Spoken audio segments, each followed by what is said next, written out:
साबुदाणा बघूनच तुमच्या लक्षात आलं असेल की आज आपण काहीतरी उपवासाचे पदार्थ बघणार आहोत. हो, तर आपण साबुदाण्यापासून गोड साबुदाण्याची खिचडी कशी बनवायची ती रेसिपी बघणार आहोत. त्यासाठी इथे मी साबुदाणे आहेत हे 1 वाटी छान भिजत घातलेले आणि हे शेंगदाणे आहेत. हे शेंगदाणे आपण छान भाजून घ्यायचे आहेत.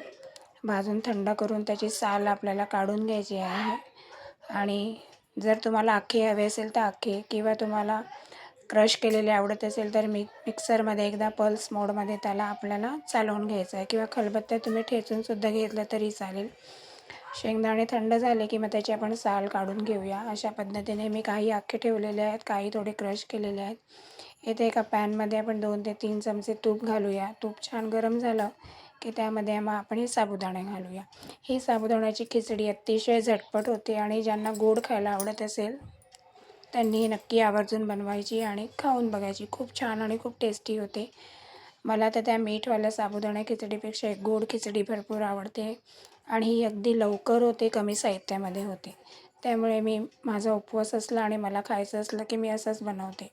साबुदाणे छान आपण तुपामध्ये परतून घ्यायचे आहेत आणि त्याच्यामध्ये जे आपण शेंगदाणे सोलून ठेवलेले ते घालूया. आणि तुम्हाला ज्याप्रमाणे गोड आवडतं त्याप्रमाणे तुम्ही त्यामध्ये साखर ॲड करा.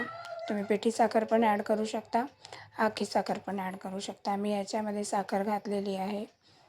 साखर घातले की साखरेला पाणी सुटतं आणि खिचडी छान आपली अगदी मऊ मस्त होते. याच्यामध्ये आपण साखर ॲड केलेली आहे 1 वाटी एवढी. आता छान आपण सगळी साखर यामध्ये मिक्स करून घेऊया. अगदी काही मिनटातच खिचडी बनवून तयार होते. खूप जास्त तामझाम काही शिजवा वाफवा काही करावं लागत नाही. फक्त 2 ते 3 पदार्थ टाकले की आपली खिचडी छान तयार. तुम्ही बघू शकता इथे आपली खिचडी आता तयार झालेली आहे. त्याला फक्त साखर वितळेपर्यंत जेवढा वेळ लागतो तेवढाच वेळ लागतो. साखर इथे छान आपली